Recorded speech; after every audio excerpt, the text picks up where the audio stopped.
Buat para ibu semua, ada panggilan juga bersama kita sama-sama pada siang hari ini. Terima kasih untuk kesempatan yang diberikan. Saya mendapatkan tema bicara tentang peran ibu sebagai jembatan. Ya, saya percaya bahwa kita semua yang hadir hari ini, hampir 99% kita adalah wanita atau ibu. Dan biarlah hari ini kita boleh diingatkan tentang kenapa ya saya boleh dipilih sebagai seorang perempuan. Kemudian kita boleh dipilih akhirnya boleh menjadi seorang ibu. Biarlah kita yang ada hari ini boleh kembali uh, mereview balik sejauh mana peran ini atau status ini yang Tuhan beri buat kita, apakah kita bahagia menjalankannya atau kita melihat, aduh begitu berat sekali, atau kita sangat bersyukur untuk kesempatan ini. Ya, ini tema yang saya percaya bahwa ini bukan tema yang mudah. Kita boleh dengar biasa, tapi ini sebuah tema yang berat sebenarnya. Tapi ini beranjak pada memang Tuhan tempatkan seorang perempuan atau yang sudah dipilih jadi seorang ibu memang punya tanggung jawab atau punya misi khusus yang dikasih oleh Tuhan.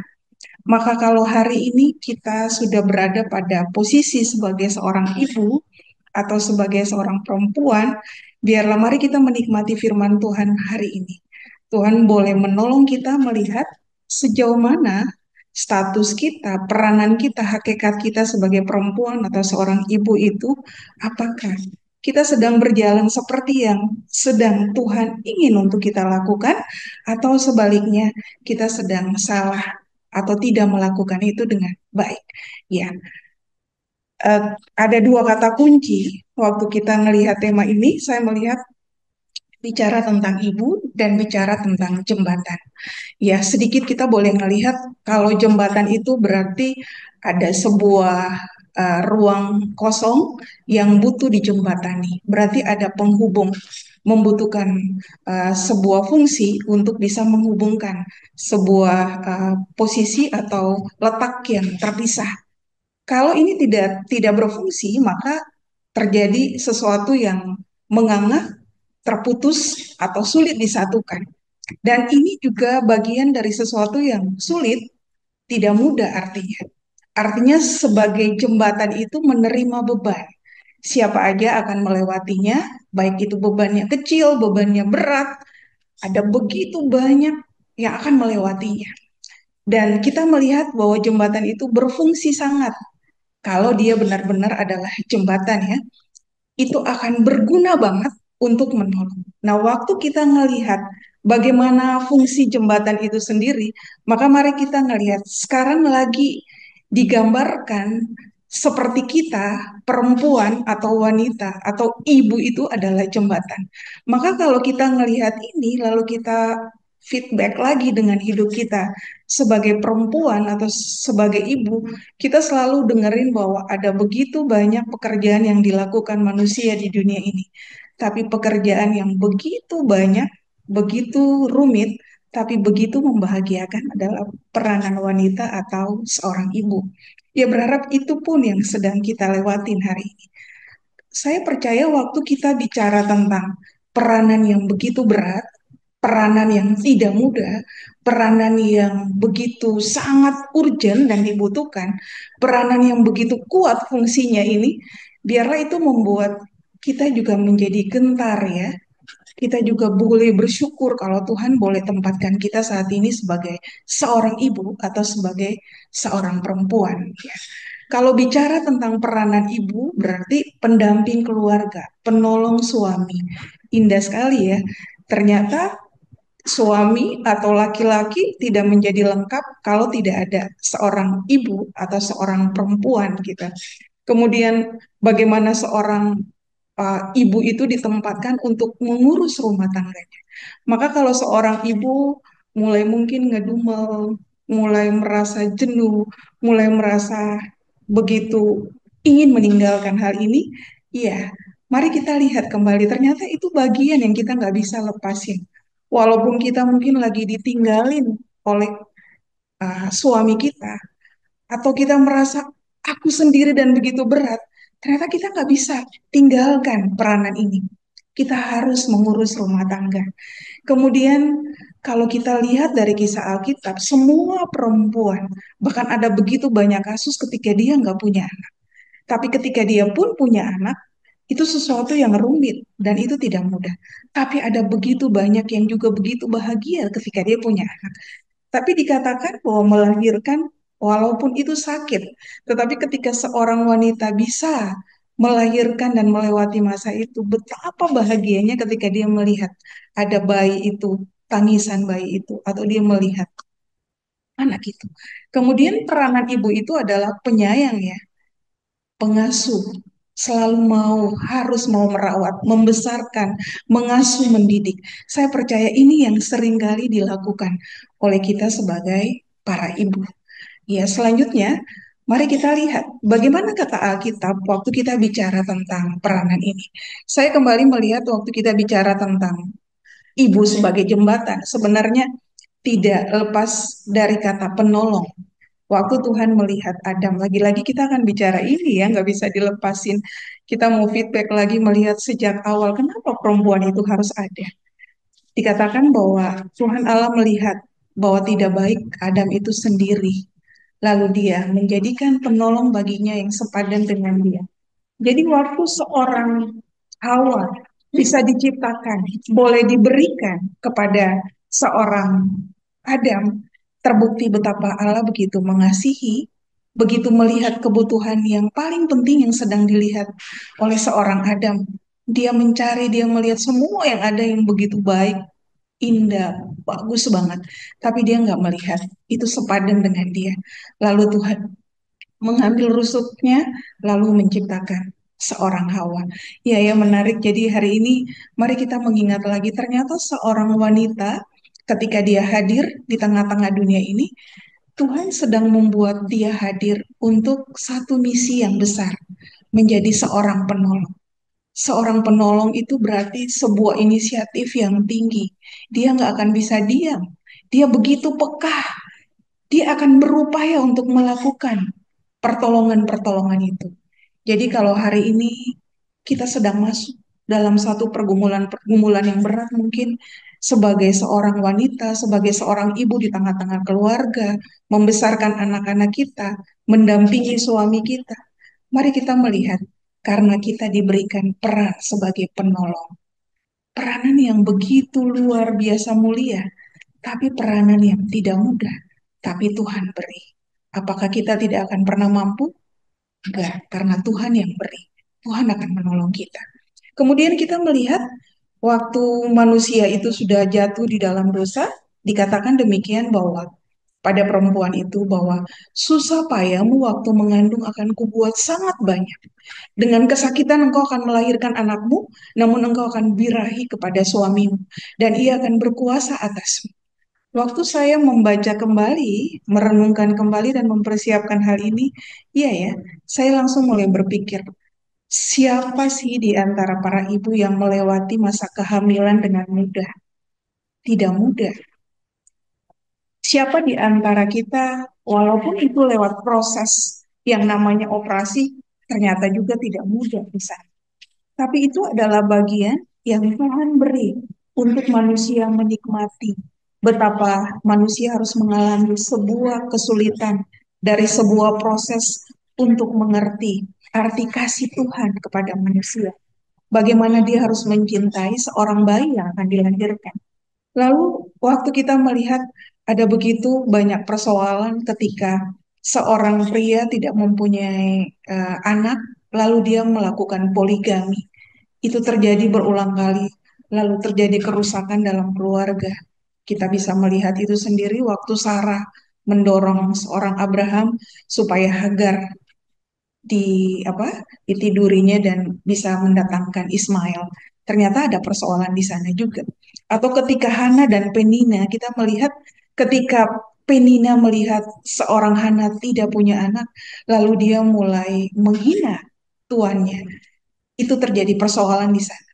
Lalu yang selanjutnya kita ngelihat, namun engkau akan birahi kepada suamimu dan ia akan berkuasa atasmu. Ya, waktu kita melihat hal ini, maka kita melihat bahwa iya ya, setinggi apapun status seorang perempuan dalam dunia kerja, dalam dunia karir, ternyata tidak membuat dia bisa atau harus menguasai suaminya. Dia tetap adalah istri, kekasih yang harus mengasihi suaminya dan kepemimpinan itu ada pada suaminya. Maka dibilang seperti apapun seorang ibu, seorang wanita, dia nggak akan pernah bisa melihat bahwa seorang pemimpin atau yang menguasai hidupnya tanda kutip itu adalah seorang laki-laki. Maka sikap hormat, sikap untuk taat, sikap untuk tunduk pada seorang suami itu yang harus dilakukan. Waktu kita ngelihat apa yang terjadi hari ini. Tapi ketika seorang perempuan tidak lagi taat, maka akan terjadi sebuah kesulitan besar dalam keluarga itu. Lalu ketika Adam melihat Hawa, lalu dia berkata, wanita manusia itu memberi nama Hawa kepada istrinya, sebab dialah yang menjadi ibu semua yang hidup. Ibu semua yang hidup. Jadi waktu ngelihatin seorang Hawa menjadi ibu semua yang hidup, kita melihat ya, tidak ada Hawa, lalu Tuhan pikirkan bagaimana Tuhan mengadakan seorang Hawa untuk menolong kebutuhan Adam, dan disitulah hadir seorang Hawa. Ya, kita melihat ya, waktu bicara tentang penolong atau jembatan yang benar atau yang baik atau yang mulia, waktu kita ngelihat dari Kejadian 1 sampai ayat yang ketiga, di situ boleh sangat jelas. Laki-laki itu menjadi lebih baik ketika Tuhan memberikan Hawa itu. Jadi kalau hari ini kita ada, sebenarnya Tuhan membawa kita untuk membuat suami kita atau sekeliling kita harusnya menjadi lebih baik supaya laki-laki itu tidak sendiri. Ada teman, kita pun nggak sendiri karena ada teman, kita bisa berbagi kehidupan, bisa sama-sama menanggung beban yang berat lalu melakukan. Menjadi teman yang cocok, menjadi sepadan. Dulunya mungkin nggak bisa menyatu, tapi ketika hidup bersama tahun demi tahun akhirnya menjadi sepadan, menjadi tidak bisa menjadi sama. Tetapi yang tidak sama dijadikan satu. Itu yang selalu dikatakan oleh firman Tuhan. Mengisi kekurangan atau melengkapi seorang laki-laki, kemudian menolongnya dan memberi keturunan. Ya, hari ini kalau kita semua para ibu boleh hadir dengan tanggung jawab yang besar yang Tuhan kasih, semoga kita boleh melewati peranan ini dengan sukacita, dengan bersyukur karena itu yang Tuhan mau untuk kita lakukan. Jadi bersyukurlah kalau hari ini kita boleh jadi ibu, kita boleh jadi istri, boleh menjadi wanita hari ini. Itu karena diciptakan, dibentuk, ditentukan, dianugerahi oleh Tuhan. Maka mari peranan ini kita mainkan dengan benar. Kemudian yang berikut, waktu kita ngeliatin seorang Hawa tidak melakukan peranan jembatan itu dengan baik, maka jembatan itu menjadi putus atau patah ketika Hawa merayu atau dirayu oleh si ular dan dia merayu suaminya untuk makan. Kemudian apa yang dikatakan firman Tuhan, ah, yang tadinya akan mati dia menambah dengan merabanya, dia menambahkan perintah Tuhan, tidak sesuai dengan apa yang Tuhan katakan. Dia digoda oleh ular, kemudian dia menggoda suaminya. Dia memberi kesalahan itu juga dan akhirnya dilakukan. Kemudian dia diperdaya oleh keinginannya dan dia memperdaya juga suaminya. Lalu firman Tuhan katakan di 2 Korintus 11 ayat 3. Tetapi aku takut kalau-kalau pikiran kamu disesatkan dari kesetiaan kamu yang sejati, kata Paulus kepada Kristus, sama seperti Hawa diperdayakan oleh ular itu dengan kelicikan. Jadi ketika kita sudah tidak lagi menjadi setia pada pasangan kita, tidak lagi setia memainkan peranan sebagai seorang ibu, tidak lagi setia menjebatani atau menolong keluarga kita, orang-orang di sekeliling kita, maka kita menjadi tidak setia. Jembatan itu menjadi putus atau patah. Kita melihat Hawa adalah jembatan sebagai jembatan kasih Allah bagi Adam. Allah melihat betapa kebutuhan mendapatkan penolong atau istri yang sepadan itu hadirlah seorang Hawa. Kemudian dengan kehadiran Hawa, ibu yang menghadirkan anak-anak bagi Adam. Kita juga melihat bagaimana seorang Maria ketika dia dipilih, dia merasa dia nggak layak. Tapi Tuhan katakan, melalui malaikat Tuhan, engkau dipilih. Dia terpilih untuk kehadiran Sang Bayi Yesus, anak yang maha tinggi juru selamat dunia. Kata Maria, sesungguhnya aku ini adalah hamba Tuhan. Jadilah padaku menurut perkataanmu itu. Lalu malaikat itu meninggalkan dia. Ketika peranan ini atau ketika status ini diberikan oleh Tuhan kepada Maria untuk melakukan misi Tuhan, Maria merasa bukan dia, aku tidak layak. Tetapi ketika ini ditujukan, dipilih oleh Tuhan kepadanya, dia berkata, jadilah kehendakmu. Ya biarlah hari ini, kadang mungkin kita merasa bahwa aku belum sempurna jadi seorang ibu, jadi seorang wanita. Tetapi ketika pilihan itu Tuhan beri buat kita, ketika karunia itu dikasih Tuhan kepada kita, mari kita pun menjadi pribadi-pribadi yang hanya berkata, aku hamba-Mu, jadilah seperti yang Kau kehendaki. Kita mau memasuki proses, kita mau dibentuk, kita mau bersyukur, lalu kita menjalankan peran ini dengan baik. Kata Maria, jiwaku memuliakan Tuhan, dan hatiku bergembira karena Allah Juru Selamatku, sebab Ia telah memperhatikan kerendahan hambanya. Sesungguhnya, mulai dari sekarang, segala keturunan akan menyebut aku berbahagia, karena Yang Maha Kuasa telah melakukan perbuatan-perbuatan besar kepadaku, dan namanya adalah kudus. Iya, Maria memuliakan Tuhan. Awalnya begitu berat, dia tidak mudah melewati status ini, tetapi akhirnya dia boleh memuliakan Tuhan, bergembira karena dia boleh dipakai oleh Allah untuk menjadi bagian yang menghadirkan Sang Juru Selamat melalui kandungan. Kita bisa melihat banyak contoh, ada seorang Hana sebagai jembatan bagi Samuel dan bagaimana membawa Samuel untuk hidup dipersembahkan bagi Allah. Kalau hari ini kita jadi ibu atau mama bagi anak-anak kita, mari kita melihat kita nggak bisa lepas dari misi atau rencana yang sedang Tuhan bangun. Jadi ketika anak itu kita mau menjadikan dia anak yang luar biasa berpengaruh di dunia ini, tetapi tidak membawa dia pada Allah. Sebenarnya kita gagal. Jadi hari ini mari kita lihat perubahan hidup seorang pribadi adalah ketika dia datang kepada Allah atau hidupnya dipersembahkan bagi Allah. Maka kita percaya seperti apapun anak kita, dimanapun dia berada, ketika kita boleh menjadi jembatan untuk membawa dia kepada Allah dan dia menemukan Tuhan dalam hidupnya, maka anak kita menjadi anak-anak yang boleh menemukan Tuhan dalam hidupnya. Ini adalah peranan seorang ibu yang nggak bisa dilepas dipisahkan. Karena ibulah yang sering selalu bersama dengan anak-anaknya. Walaupun ada banyak ayah yang punya kesempatan banyak, tapi lebih begitu besar di seluruh dunia dimanapun kita melihat peranan ibu itulah yang paling kuat untuk bersama dengan anak-anaknya. Mari kita lihat sejauh mana kita menjadi jembatan bagi anak-anak kita untuk mengenal Allah dalam hidup mereka, supaya ketika mereka bersosialisasi dengan dunia yang keras, dengan pertarungan yang tidak mudah di luar sana, mereka tidak gentar, bahkan mereka tidak salah. Bagaimana mereka bisa berkomunikasi dengan orang lain, bagaimana mereka mendapatkan pendidikan, bagaimana berjuang dengan hidup ketika ada peranan kita sebagai orang tua atau sebagai ibu bagi anak-anak kita untuk bisa melihat hal ini. Kemudian kalau ada satu tokoh, seorang wanita yang bernama Abigail, kita bisa lihat dari 1 Samuel pasal 25 waktu kisah tentang Daud bersama dengan 400-an pasukannya waktu itu, dan mereka ingin mendapatkan makanan hari itu, dan ada Nabal yang dikatakan orang kaya. Di situ dikatakan Daud minta supaya mereka ke sana dan biar Nabal itu bisa memberikan bantuan, karena sebenarnya seluruh ternak mereka juga dijaga oleh Daud dan para pengikut-pengikutnya. Tapi yang dikatakan oleh Nabal waktu itu dia nggak mau terima. Dia suruh mereka pulang, lalu dia bilang, ngapain aku mau kasih kepada orang asing itu.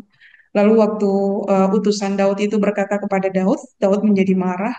Lalu Daud membawa pasukannya untuk akan menghadapi Nabal untuk diselesaikan hidupnya.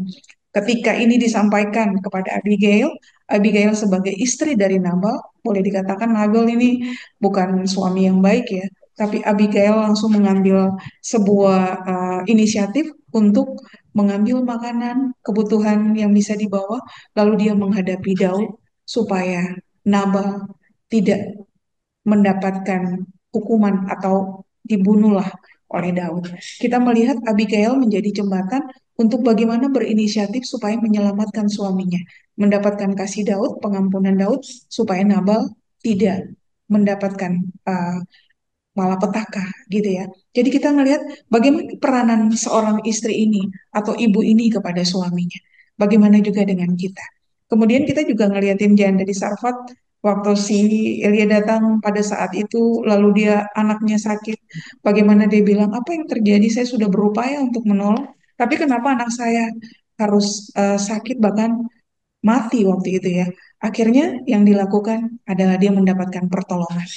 Bagaimana inisiatif seorang ibu berjuang untuk menolong anaknya. Saya percaya betapa banyak di antara kita yang mungkin mengeluarkan banyak air mata ketika membesarkan anak-anak kita, yang mungkin tidak seperti yang kita mau. Kita maunya mereka bisa menjadi anak-anak yang taat, lembut, tapi dengan perkembangan ada nakal-nakal kecilnya mereka yang mungkin kadang melawan, tidak seperti yang kita inginkan. Kita bisa menangis di sana, tapi kita berjuang dengan kasih untuk terus membawa mereka pada apa yang Tuhan inginkan. Atau kita menjadi istri yang juga mungkin harus berhadapan dengan suami kita yang keras mungkin, yang mungkin cuek, yang kadang bukan dia tidak sayang, tapi dengan kepribadian yang berbeda. Kadang itu tidak mudah untuk kita lewati. Tapi waktu kita ngeliatin hari ini, topik hari ini, Tuhan membuat kita melihat emang peranan kita nggak mudah. Itu berat, tapi itu kasih karunia. Kita dipilih oleh Tuhan untuk melakukan hal ini. Ada Sarah yang tadi sempat saya singgung, kemudian Ribka juga. Bagaimana dia merusak jembatan hubungan kedua anaknya hanya karena dia salah mengarahkan Yakub. Walaupun sebenarnya Yakub sudah ditentukan akan menjadi pimpinan atau menjadi yang lebih dari kakaknya. Cuman dengan cara yang salah, terkesan pilih kasih, akhirnya hubungan kedua adik kakak ini harus putus gitu ya. Kadang mungkin hari ini juga kita juga bisa mengevaluasi kalau kita tidak memainkan peranan itu dengan tepat, maka jembatan itu menjadi putus, baik antara anak kita sendiri, kakak dan adik, atau antara anak dengan suami, ataupun kita dengan suami kita. Mari kita boleh melihat bahwa peranan ini sangat besar, peranan ini sangat urgent sekali. Tuhan kasih, karena kalau kita tidak memainkan peranan ini, betapa besar efek yang juga merusak sebagian dunia ini, boleh dikatakan. Lalu waktu kita baca Titus 2 ayat 3 sampai yang kelima, di sini dikatakan, demikian juga perempuan-perempuan yang tua, hendaklah mereka hidup sebagai orang-orang yang beribadah. Jangan memfitnah, jangan menjadi hamba anggur, tetapi cakap mengajarkan hal-hal yang baik, dan dengan demikian mendidik perempuan-perempuan muda, mengasihi suami dan anak-anaknya, hidup bijaksana dan suci, rajin mengatur rumah tangganya, baik hati, dan taat kepada suaminya, agar firman Allah jangan dihujat oleh orang. Mari kita melihat peranan kita, hidup kita, pribadi kita, sebenarnya itu adalah cerminan kita dengan Tuhan. Cerminan kita hidup di dalam kebenaran atau tidak.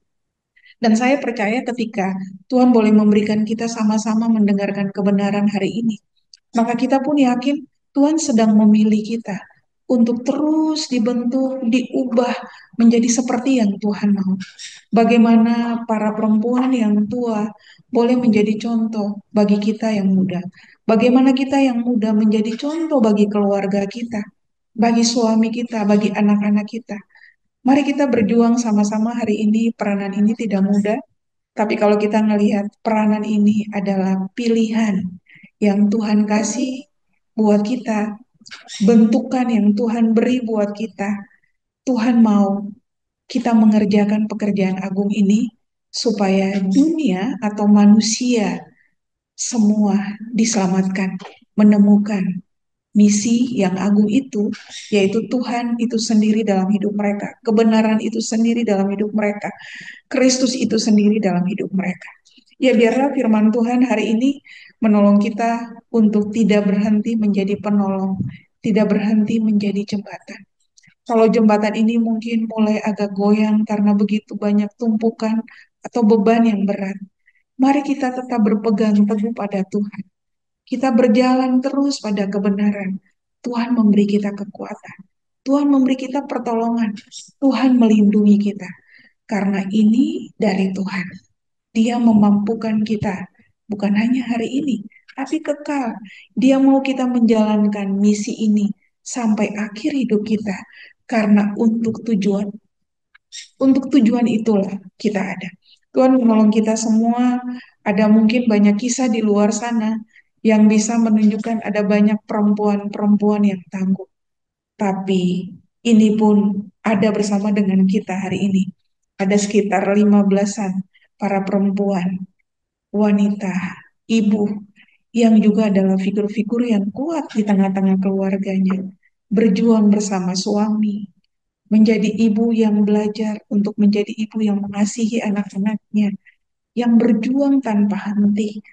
Mari kita boleh sama-sama membangun hidup berpaut pada Tuhan, supaya peranan yang berat ini dapat kita tanggulangi dengan begitu ikhlas, dengan begitu bersyukur, dan dengan kekuatan Tuhan. Tuhan menolong kita, selamat menjadi ibu yang kuat selalu, selamat menjadi ibu yang melakukan peranan agung ini dengan terus bergantung pada Tuhan. Jangan pernah menyerah, jangan pernah lari dari tanggung jawab ini atau peranan ini, karena Tuhan memilih ibu-ibu dan saya dari sekian jutaan wanita di dunia ini. Tuhan menolong kita. Amin. Mari kita berdoa. Terima kasih ya Tuhan untuk firman Tuhan hari ini. Kami tahu bahwa Engkau menjadikan kami ada dalam misi khusus yang Tuhan taruh dalam hidup kami semua. Peranan yang mulia, peranan yang tidak mulia, yang tidak mudah, peranan yang begitu urgent dalam hidup, yang mempengaruhi manusia dan dunia ini. Maka kami percaya bahwa Tuhan bersama dengan kami. Tuhan menolong kami supaya kami tidak jauh dari Tuhan, tidak jauh dari kebenaran. Kami bisa melewatinya dengan berjalan benar, berjalan dengan teguh, berjalan bersama dengan Tuhan, supaya kami mampu berjalan sampai akhir hidup kami melakukan misi agung ini. Tuhan berkati para suami kami dimanapun mereka berada. Biarlah mereka pun memiliki hati yang takut akan Engkau, mengasihi kami sebagai istri mereka, bahkan mencintai anak-anak mereka. Kami berdoa untuk seluruh anak-anak kami dimanapun mereka berada. Biarlah kami boleh mengasihi mereka dengan tulus, mengasihi mereka dengan dalam, mengasihi mereka dengan benar, supaya mereka menjadi pribadi-pribadi yang mengasihi Tuhan dalam hidup mereka. Sehingga kami boleh menjadi keluarga-keluarga yang mengasihi Tuhan sampai akhir. Menjadi keluarga-keluarga yang melakukan misi Tuhan dengan benar. Dan dunia boleh dimenangkan bagi kemuliaan nama Tuhan. Di dalam Kristus Yesus Tuhan kami berdoa, kami bersyukur. Haleluya. Amin. Terima kasih. Saya serahkan kembali buat Kamarle. Ya, makasih Ibu Lydia untuk pembukaan firman Tuhan. Biar semua ibu-ibu boleh diberkati di sini lewat pemberitaan firman Tuhan siang hari ini. Apa ada yang mau bertanya? Ada yang kurang jelas? Silakan. Saya kasih kesempatan. Kalau ada yang kurang jelas, Mungkin saya mau nanya ya. tidak ada. Silakan. Ada Pak Gelen juga, ada Bu Greta juga. Silakan Bu Mei. Eh, jadi saya punya saudara itu, mungkin saya pernah cerita juga di PA gitu ya. Tapi ini bukan bukan cerita yang itu gitu. Jadi saya punya kakak sepupu gitu dari bapak band gitu ya. Jadi mereka baru pindah ke Bogor dan disitulah kita baru sering berkomunikasi begitu. Kita cerita tentang rumah tangga kita masing-masing begitu, dan dia curhat bahwasanya suaminya itu suka main pukul gitu. Jadi kalau ada masalah apapun suaminya itu selalu main tangan begitu. Dan kakak ini ya sering lari begitu, sering lari ke rumah dari pihak dia, dari pihak keluarganya dia gitu. Nah, memang secara secara adat orang Batak sih sebenarnya kan kalau kayak kayak kita itu kayak saya begitulah posisinya istri. Kalaupun ada masalah apa-apa, sebaiknya saya mengadu ke keluarga suami begitu. Nah, memang dari segi adatnya sih kakak ini salah begitu ya, karena dia selalu lari ke keluarganya dia, selalu mengadu ke keluarganya dia begitu. Tapi dari segi perlakuan yang begitu ya, saya sebagai seorang wanita, sebagai istri tuh saya nggak terima dong gitu. Setiap kali ada masalah, dia tidak pernah mendengar apa yang menjadi omongan, apa yang menjadi masukan istrinya, dan ya kalau sampai klimaksnya mungkin ya pertengkaran itu dia selalu main tangan begitu. Nah, yang mau saya tanyakan, eh ada satu titik di mana kakak itu sudah jenuh dengan hal seperti itu dan memang dia mau pasrah dengan keadaan itu dan dia mau pisah begitu. Dan bagaimana sebagai kita istri, sebagai istri Kristiani lah pada umumnya gitu, bagaimana kita memberi memberi masukan ketika hal itu terjadi begitu di depan mata kita. Apa yang harus kita kasih masukannya begitu? Apakah kita mengizinkan kakak itu untuk bercerai, atau kita malah udah pertahankan aja rumah tangga, kita tetap berdoa begitu? Bagaimana begitu masukannya gitu kali dia? Terima kasih. Baik, terima kasih kami ya. Ada para senior kita ya, ada untuk cerita juga, nanti Pak Gilang di sana juga. Ya, kalau dari saya, ya setiap orang itu cara menanggung bebannya itu berbeda-beda. Dan memang nggak bisa dipungkiri kedewasaan seseorang itu di dalam menangani persoalan itu memang berproses gitu. Kalau kita ngeliatin kejadian ini kan berarti memang nggak bisa dilepasin dari titik awal dia memutuskan untuk memilih pasangannya itu menjadi suaminya. Jadi lagi-lagi Tuhan memang ngajarin kita untuk bertanggung jawab atas setiap pilihan kita. Yang kedua, memang firman Tuhan tidak mengajarkan kita untuk adanya perceraian itu. Jadi dari situ dulu ya.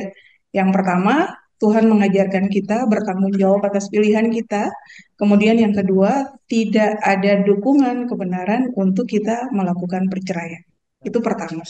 Kemudian yang kedua, kalau kita melihat dari sisi ini, memang yang pasti si kakak ini kalau bicara jenuh udah pasti lah ya. Kalau setiap hari yang dihadapi pukulan terus, tapi memang sesuatu itu terjadi nggak mungkin tiba-tiba muncul. Jadi ada kontribusi dari kedua belah pihak sehingga terjadinya hal ini. Nah, dalam hal ini kita memang butuh wise ya, bijaksana dalam hal ini. Memang mereka butuh ada yang memfasilitasi hubungan mereka atau memediasi mereka. Baik itu dari pihak keluarga, bisa juga hamba Tuhan dari gereja yang melayani, atau mungkin sahabat dekat yang boleh dikatakan dewasa. Itu dibutuhkan sangat. Jadi sebenarnya kita nggak bisa langsung memberi advice untuk perceraian, itu nggak wise ya, dan memang Tuhan nggak ajarin. Mereka butuh difasilitasi, butuh dimediasi. Mereka butuh ada orang yang seperti orang yang dewasa yang bisa menolong keluarga ini. Ya, jadi memang mungkin kita harus kenal kenapa peristiwa ini terjadi terus-menerus. Mungkin cara dia menghadapi suaminya mungkin tidak dengan cara yang lebih tepat, mungkin suaminya juga keras, atau bisa jadi memang pembawaan suaminya sejak awal pilihan ini terjadi. Itu tidak mudah sih kami. Jadi ini hal yang kedua. Jadi kalau hal yang pertama, status posisi ini harus jelas. Jadi dia memang harus bertanggung jawab menghadapi ini dalam pergumulan yang tidak mudah.